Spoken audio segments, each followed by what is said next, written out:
Good morning दोस्तों। आज का नाश्ता है स्वादिष्ट पोहा। ये बन गया हमारा आज पोहा।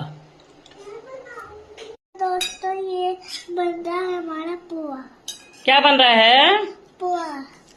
अच्छा लगता है आपको पोहा? हाँ, ये देखो कितना अच्छा है।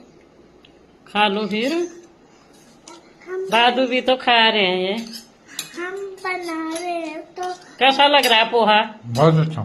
और पोहा के साथ दूध भी पी रहे हैं। एक कटोरा ये तैयार है, खाओ फिर। देखो दोस्तों, हम ये पोहा बना रहे हैं। ऐसे हम पोहा बना रहे हैं और हम ऊपर को खा। तो हम क्या दादू भी खा रहे हो। देखो दादू खा रहे दादू का मुंह भी दिखा।